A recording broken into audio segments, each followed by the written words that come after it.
Assalomu alaykum. O'zimizning gapda esa kutilgan mehmonimiz.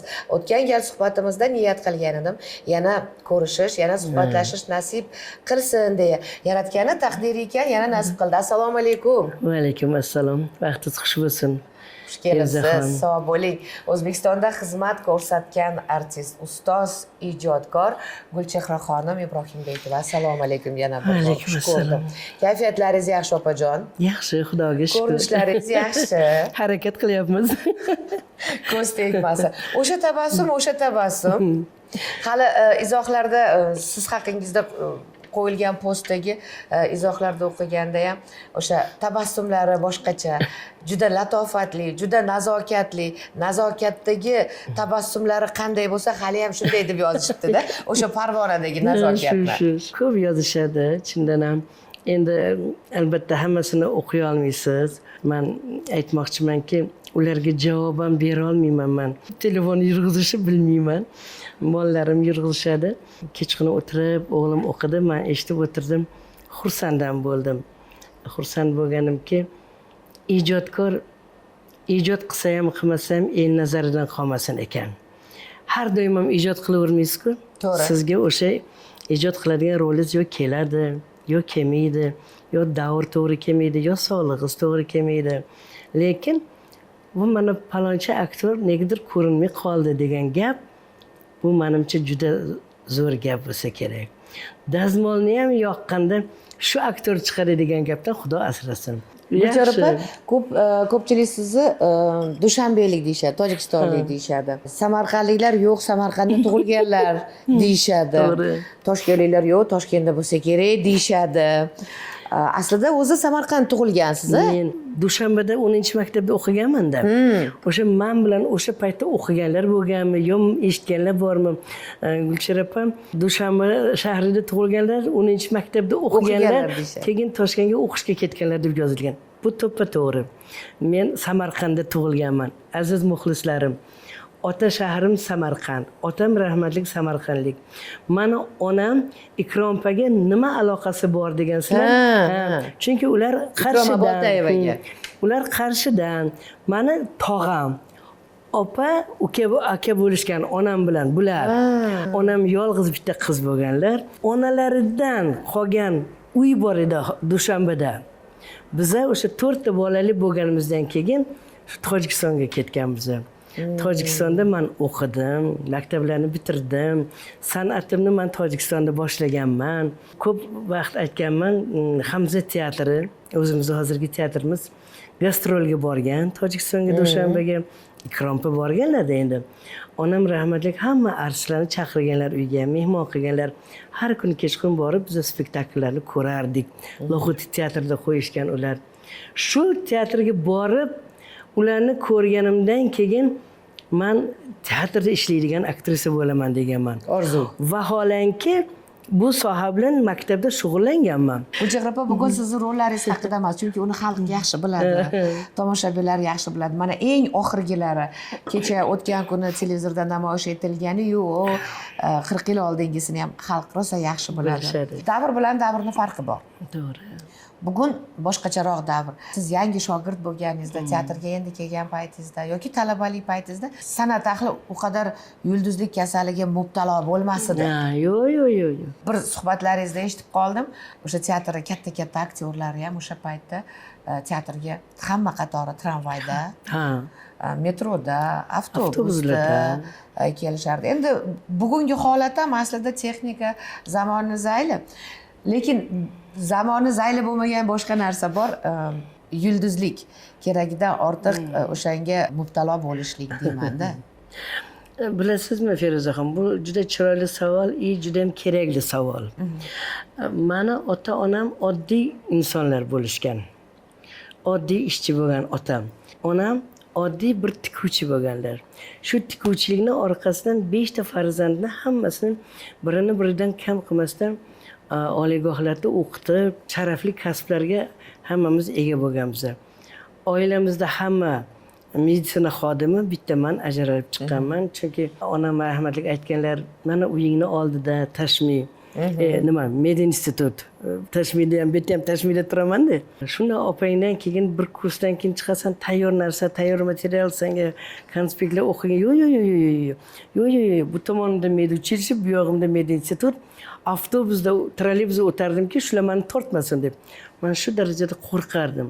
Har doim aytardilarki, kibr haqida gapirdizim. İnsonni o'zingdan xoh katta, xoh kichik bo'lsin, hurmatni joyiga qo'ygin deganlar.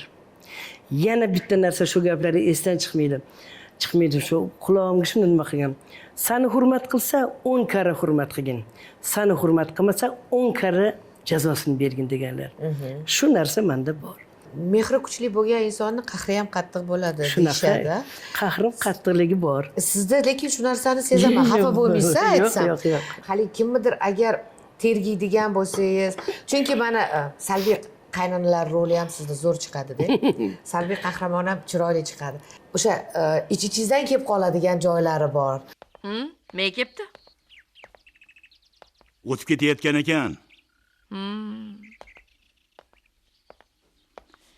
Jallar bo'ladimi, bo'lmaydimi bilish uchun kelgan bo'lsa kerak. Jallarga ruxsat bermaganingiz rais buva, qudalarimizga moyda yoqib tushdi demadingizmi? Gapirsanchi, kelin eshitsa nima bo'ladi? Eshitsa eshitar. Onasi o'ylasin edi. Akasi o'ylasin edi. Challar qilamiz deb turib olsa, birovlarni to'nini yechib olarmidi?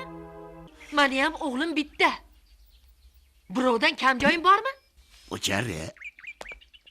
To'y qilgandan keyin 70 ta, 80 ta xotinga bosh bo'lib turib, challarga boraman, qo'sha sarponlar kiyib kelaman degandim. Xolidani qudalari zo'r ekan. Challarda uni rosa siylashdi degan gap mahallada tarqasa, dushmanlarim kuyib bo'lardi, bildingizmi? Alloh, orzu-havaslarim ishga chiqib ketdi. Pijiram sho'r bo'lmasa, kelib shunaqa ziqna quda uchrarmidi? Ham umrida, ham kasbida aziz bo'lgan, mo'tabar bo'lgan inson, ayol desa, bemalol qo'rqmasdan, ikkilanmasdan, gumonsiz, shubhasiz sizni ko'rsatish mumkin. Farzandlari tomonidan, avvalosi turmush o'rtoqlari tomonidan juda ham katta mehr ko'rgan ayol, muhabbat ko'rgan ayol deyishadi. Keyin farzandlari o'sha otani shu harakatini ko'rgani uchun ham farzandlari ham shunaqa mehr ko'rsatadi opaga. Shunaqa Biz ham ayaga vasiyatlari shu bo'lganki, katta qizni olib o'tirib, sen faqat onang bilan yurasan, men endi yuramiz, shu mana bolalardan qutuldik, endi onangni yaqib olib yuraman deganimda, men bunaqangi bo'lib qoldim. Haligi koronavirus periodi bo'ldi, 3 yil hamma yoq yopildi, boshqa qildi. Onangga sanlarni pullaring kerak emas, o'ziniki o'ziga yetarli. Faqat sherik bo'lib olib borib olib kelsalaring bo'ldi. Xudoga ming qadrlar shukr. 2 marta umralarga olib borishdi. Har 3 oyda Samarqandga olib borishadi, 2 marta Vyetnamga olib borib kelishdi. Ish qilib, hozir ham nima deyapti? Bir haftaga nima oling, Tursiyaga olib borib kelaman. Yo'q, qo'ying. Chiqmadi. Esi bormanglar, qo'yinglar deyman-da. Taqdir nasib qilmagan ekan. 70 yilligimizni birga o'tkazamiz dedik, bo'lmadim, o'tkazmayman dedim, bolalar qo'yishmadi. Mendan chunki bir kun kattalar-da. Yilimiz bir kunimiz bir kun mendan kattalar-da. Har bitta onaga ham shunaqa baxt nasib qilsin, farzandlaridan mehr ko'rish, e'tibor ko'rish nasib qilsin, aziz qilsin hammani ham. Gulchehra, mana hozir aytyapsiz, bir kunlik kattalar mendan deb, turmush o'rtog'im bir kunlik katta bo'lganlar. Ular san'atda ishlashingizga o'zlari qo'llab-quvvatlaganlar.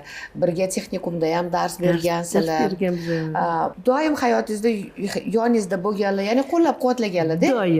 Doim. O'shaning uchun men hanuzgacha mana erta 21-oktyabrda til bayrami kuni til deb hamma bilan nima qilaverarlar. O'ta tilga nima edilar-da, men rus qo'shsam jonlar chiqib ketaveradi-ki, sen nimada ishlaysan, teatrda ishlaysan, mumkin emas senga mumkin emas, tojik tilida gaplashmagin.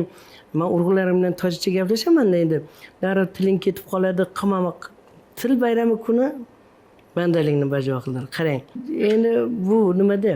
Birgalikda 15 yil dars berdik. Men aktyorlik mahoratidan, ular rejissuradan. Eng zo'r o'qituvchilardan biri edilar kollejda. Butun material bularni qo'llarida, lekin haligi kitob chiqarish, u bu qilish, ana shunga ozgina nimalari yo'q edi. Xohishlari yo'q. Hamma narsa kallamda mana deyaveradilar deb. Gulchehra opa, mana qo'lingiz bering. Mana hozir kamerada krupniy kadrda ko'rsatib qo'yinglar chiroyli xinalarni. Voy. Mana qarang qanaqa chiroyli xinalar. Surib qo'yadi bolalarim. Judayam chiroyli, go'zal. Yuzingizga qaraganda ham nazokat deydi-ku, ayollik nazokati.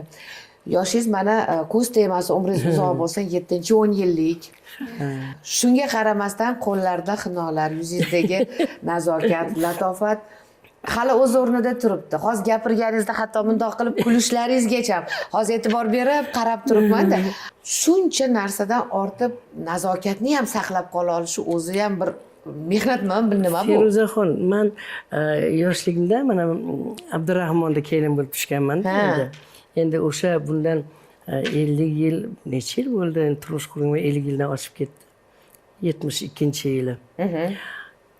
U paytda kichkinagina bir avtobuschalar, ko'chalar loy, haligindaqa kelinman, yangi kelinman. Men dekretniga chiqmaganman. Hech qachon. 4 farzandingiz bor. Hech qachon chiqmaganman. Eplasang ishlagin degan turmush o'rtog'im. Eplayman ham, ishlayman ham deganman.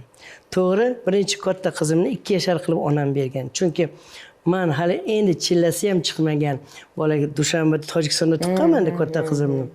20 kunlik edi bir kesaga keldik-da, ketdi, keyin armiyaga ketish kerak edi xo'jayinim. Ketganimdan keyin chaqirib qolishdi, teatr telefon qilib chaqirib qoldi. Bir ko'raylik deb chaqirishdi-da.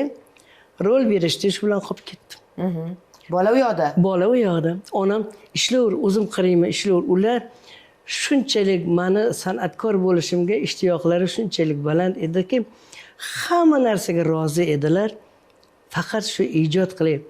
Amman bir umr shu Ikrompa bilan onamni o'gitlari bilan katta bo'lgan bo'lsam, ijod qilgan bo'lsam, faqat shularni oldida o'zimni oqlash uchun ijod qildim. Sen meni nomim o'chmasin deb Ikrompa aytganlar. Shu dargohda ishlaysan, meni nomim o'chmasin, seni ko'rganda Ikroma deyishsin deganlar. Kimdir bo'laman, bir musofir yurtdagi 17 yashar kelganman. Kimdir bo'lishim kerak degan narsani o'z oldimga qo'yganman, onam uchun, otam uchun. Xudoga ming qatla shukr.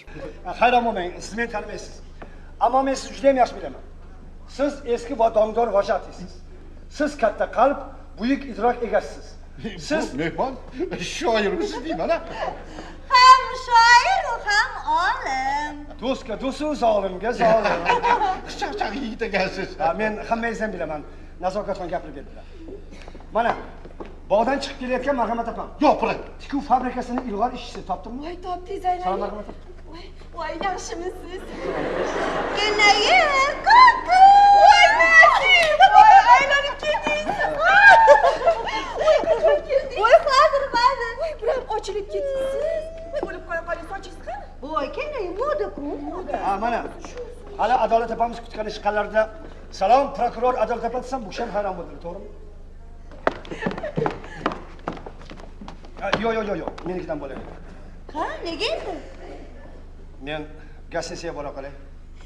Gazetasiga borganingizgacha chemodaningiz shu yerda tura tursin. Qo'yavering. O'ta oddiy bir dehqonni kelini bo'lganman. Shunaqangi oilaga tushganman. Lekin o'ta madaniyatni, san'atni yaxshi ko'radigan qaynatam rahmatlik institutga borib meni ko'rib kelganlar. Kim ekan shu? O'g'lim shuni olaman deyapti. Kim ekan shu deb yoshlari ulug' edi. Tez uylantiramiz deb turib olishganda, ko'rsin otasini deb.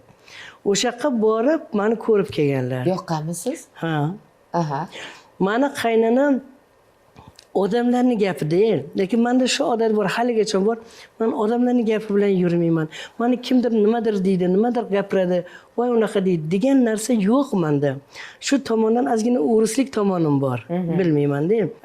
Ko'chada odamlar boshqa, turmush o'rtog'imning ham ulfatlari, boshqalari, ha mana xotiniga bugun buni eri bo'lib chiqyapti, xotini bo'lib chiqyapti, bugun buni xotini bo'lib chiqyapti.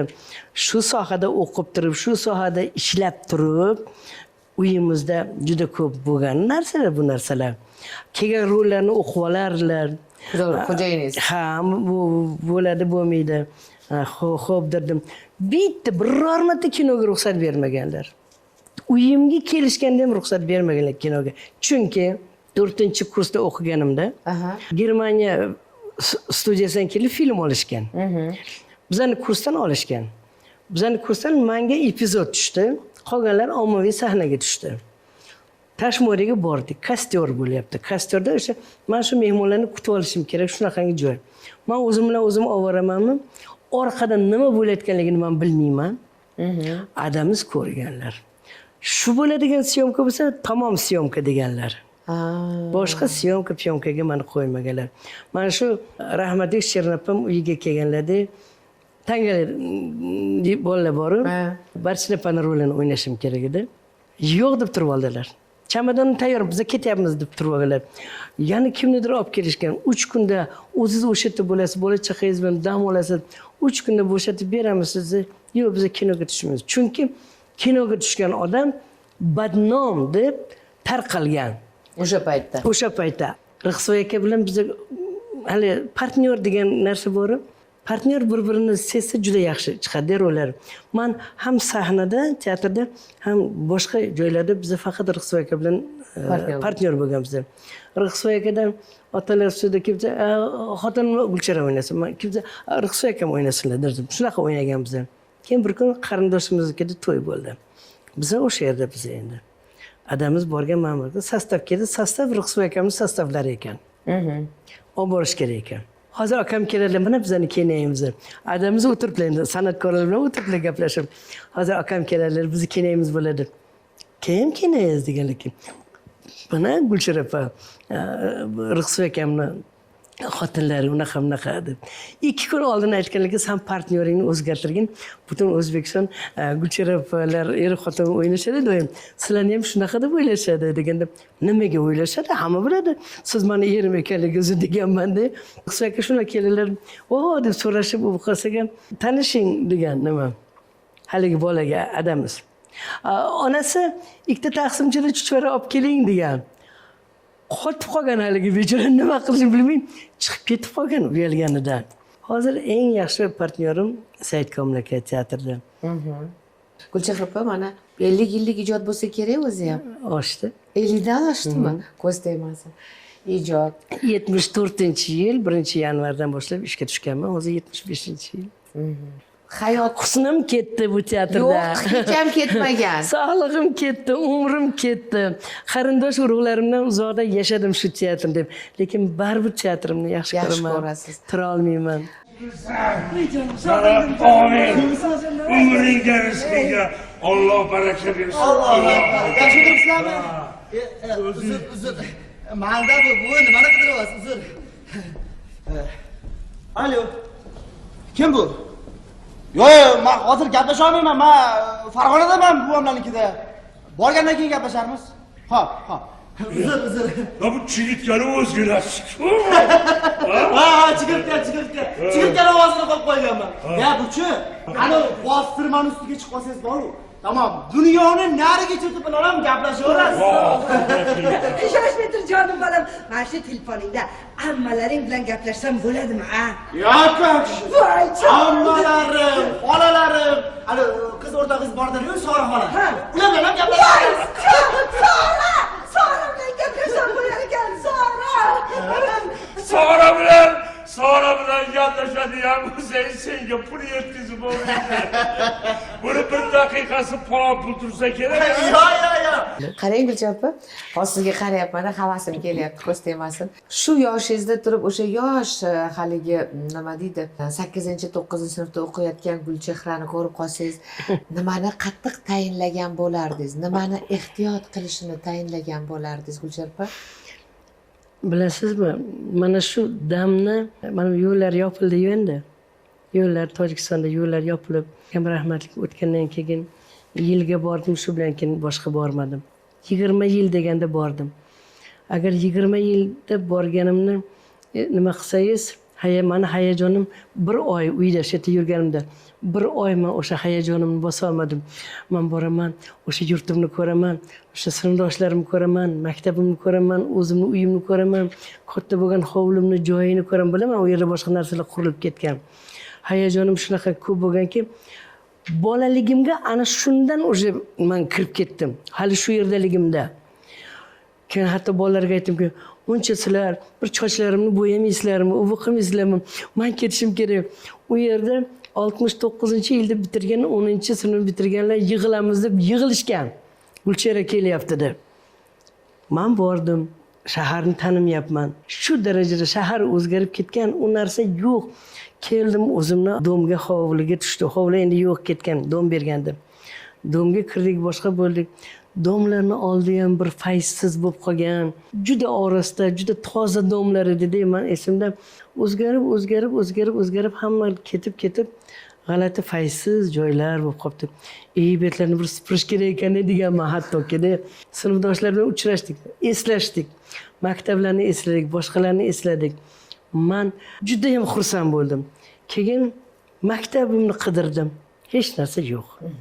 Bu yomon bo'lar ekan juda ham. Ikkinchi marta Tojikistonga bordim to'yga. Mana shu jiyanim akam nevarasini uylantirishga bordim.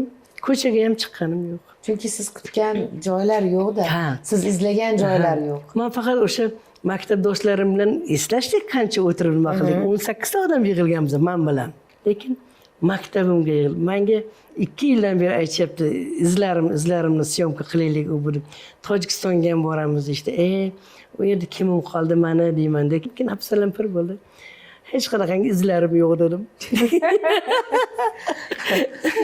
Gulchehra opa, yaqin orada endi bilaman ko'p sovg'a olasiz muxlislaringizdan, nevara-chevaralardan, mana farzandlardan. Eng oxirgi olgan shu o'zingizga rosa yoqib tushgan sovg'angiz nima bo'ldi? Eng yoqqani avarani to'y qilib borganda menga uzuk tilla taqishdi. Juda chiroyli sarpalar qilishdi. Mana bu ham sovg'a menga, bu ham avaradan sovg'a. Qoyil. Men ochiq aytaman, men o'zim kam narsa olaman. Lekin menga olaverishadi bolalarim, ko'tarib kelaverishadi. Axir aytamanki, menga qaranglar, bularning savol javobi bor. Xatga qo'yishni bilmayman. Qo'y o'zi xatga syomkaga borgan paytimda kimgadir nimadir kerak bo'lsa, senga shu olgin deydigan odatim bor. Baxtli aktyor qanday aktyor? Bilasizmi, men bitta narsani o'ylayman-da. Men baxtliman degan narsa faqat ijodda baxtni ko'ra olmayman men. Kimtik bo'lasiz siz. Ijodingiz bilan birgalikda men baxtliligim shundaki, men ham oilamni ushlab ketdim, ham ijodimni ushlab ketdim. Yomon olib ketmadim ikkalasini ham. Endi 48 yil birga yashagansizlar, bir-biringlarga aytilmagan gap qolmagandir. Ya'ni izhor ham, haligi tergab talashlar ham, hammasi. Oxirgi yilda 1,5 yil kasal bo'lib, betol bo'lib yotgan ekanlar. Har narsa xayolingizdan o'tgan, yaxshisi ham, yomoni ham. Ularga aytolmay qolgan gapingiz bo'lganmi? Biz juda ko'p suhbatlashardik, juda ko'p o'tirardik o'zimiz. Qayerda bo'lsak ham birga, mehmondorchilikmi, uydami, bir ijoddami doim birga bo'lganmiz. Aytilmagan gaplar qolmagan. Ular ham menga hamma gapni aytganlar. Men ham ular ham menga xuddi vasiyatga o'xshab, bolalaring mamlaqa bo'lsin, mamlaqa qilgin. Hali ayollar gohida tezligi bor. Ikkinchi tomonni albatta eshitgan degan gaplari juda ko'p bo'lardi ularni menga deb. Men darrov xulosa qilib qo'yadigan odatim bor menda. Oling. Oling, issiq choy. Voy. Bu choyni men ichmayman. Bu nimasi? Tirnoqni ahvolini ko'ryapsanmi? Ko'zing tushmadimi bu tirnoqqa? Uni tagida qancha mikroblar bor? Shu bilan menga choy uzatyapsizmi? Voy, ota-onangiz tarbiyani bilmabdi-da. Tug'ishni bilibdi-yu, ammo qiz bolani gigiyenasiga e'tibor berishni bilmabdi. Chochlar yoyilgan, dasturxonning oldida, lavlar cho'chaytirilgan, kipriklar qo'yilgan, xuddi buqani kiprigiga o'xshagan. Bizni paytimizda ota-onalarimiz shunaqangi o'rgatishganki, kattani hurmat qiladigan, izzat qiladigan, tozalikka, poklikka. Men ko'rmayapman o'shani kelin poshsha. Ha? Lavni cho'chaytiradi. Umuman menga yoqmaydi. Oyi. Yangi kelinda endi to'g'ri tushuning, o'zim tushuntirib qo'yaman. Yonini olmagin namuncha halitdan, a? Ona qolib ketdi. Xotin men bundoqmi? Hozir mana operatorimiz boydan biri so'rayaptilar. hali ham syomka boshlanishdan oldin ham aytuvdilar. Iltimos, Yulduz deb chaqirib bersinlar. O'shanda kulganingiz hali ham qulog'im ostida. Qandoq otib kulasiz-ku. O'sha nazokat obrazda bo'lgan. Men bu gullarni mengami, senga ne chaqirmading, nega telegramma jo'natmading? Endi shusiz kelmoqchi edim-da, undan keyin sizlarni Facebookda kelmadi-da deyman. Murodjonga aytmadingmi? Murodjon, nima unga aytishim kerakmidi? Dedim. Mana shunaqa qiliqlari ko'p edi-da, ko'p edi. Mana endi eng yaxshi, o'zimni eng yaxshi ko'rgan joyim chamadonni oladigan joyim bor. Qarang, qo'yavering. Yoshlarimizga ham aytaman-da. Har bir rolni mag'zini chaqib maza qilish kerak deyman-da. So'zni o'ylamagin deyman-da. So'zni o'ylama. So'z o'zi repetitsiya jarayonida stol atrofida o'tirganimizda yod bo'ladi. Sen o'sha yerda obrazing haqida o'ylayvergin deyman. Tug'ilish kerak u. Sahnaga tushganingda nima edi gapi, nima edi qilish kerak emas deyman. Yod bo'lish kerak hamma narsa. Saniki bo'lish kerak-da. Gulchehra opa, gaplashganim sayin gaplashgim keladi. Yana bir narsani tushundimki, haqiqatda omadli aktyorlar bor. Bu birinchidan, ikkinchidan inson baxtli bo'lsa, ishidagi rivoji, unumi, barakasi ana shundanmi deb o'ylab qoldim. Siz atrofingizdagi insonlar ko'p sizga baxt berishgan ekan. Shu sabab sizdagi baxt ham atrofga taralgan ekan. Mana yaqinda o'qingina o'g'lim gapirgan gapi, ona deydi, premyeraga keldim. Birinchi kun qizlarimni olib keldim. Ikkinchi kun aytdim, qizimnikida edim-da. Narsalarim ko'p dedim. Qaytishda meni olib ketalasam, olib ketolmasam shogirdim bor, o'sha o'zim mahallamda turadigan. Sen yo'q, kelibdi. O'z rol nimasini, syomkasini birovga berib, kelib men bilan birgalikda spektaklni ko'rdi, o'tirdi yonimda. Kechqurun keyin ketdik. U o'tiribdi, bunisi rasmga tushilgan yonimda ikkita o'tirgan bola turadi. Bir 20 marta turdi haligilar aytdim. Sizlarni ham charchatib qo'ydim. Yo'q, endi o'zimiz ham bitta tushaylik dedi. Keyin o'g'lim keldi. O'g'lim, sizlar ko'pchilik ekansizlar, mayli men tura qolay bo'lmasam deb bunda tursam, qarasam hammasi chiq telefonini olgan. Ona, baxtingizni ko'rdingizmi? Siz xalq ichida xalqsiz dedi. Bo'ldi dedi. Shu o'g'limni shu gapidan keyin shunda xursand bo'ldim. Qanaqa chiroyli ta'rif beribdilar, qoyil. Men hamisha sizlarni hurmat qilaman dedim. Yana bir karra ekran orqali aytaman, men hamisha muxlislarimni hurmat qilaman, e'zozlayman. Hamisha ular uchun ijod qilaman. 70 yoshligimni o'tkazganimda Benefistimda o'shanda ham aytganmanki, to tanamda jonim bor, siz azizlar uchun men ijod qilaman. Yaratgan umringizga baraka bersin, ilohim. 90-100 yoshlaringizda ham siz bilan shunaqa chiroyli suhbatlar qilishlik bizga ham nasib etsin. Salomat bo'ling. Sizlarga ham. Kelganingiz uchun rahmat. Sizlarga ham sog'lik, salomatlik tilayman. El nazarida hech qachon qolmang. Sizni mehnatingizni ko'rib turaman, ijodingizni ko'rib turaman, baholayman. Bizni uyimizda albatta yaxshi narsa baholanadi, suhbatlashamiz, bu yo'q undoq, bu yo'q undoq bo'pti deymiz. Ana shu narsalar sizni hech qachon tark etmasin. Rahmat katta. Oilaviy baxt sizga ham. Rahmat Gulchehra opa, salomat bo'ling. Hozirgi ko'rsatuv nima desam ekan, mahorat darsimi ekan, umr kitobimi ekan? Umr kitobi devering. Umr kitobi bo'lsa ham ajab emas. Shuning uchun yoningizdagilarga baxt ulashingki, ular ham o'zlaridan baxt taratishsin. Men bugun ana shunday insonni ko'rdim va havas qildim. Ishonchim komil, tomoshabinlarimiz orasida ham ana shunday havas qilganlar kam emas. O'zingizni ehtiyot qiling. Biz bilan esa suhbatda O'zbekistonda xizmat ko'rsatgan artist, ustoz, ijodkor, mehnat shuhrati ordeni sohibasi Gulchehra xonim Ibrohimbekova bo'ldilar. Bu o'zimizning gap. Omon bo'ling.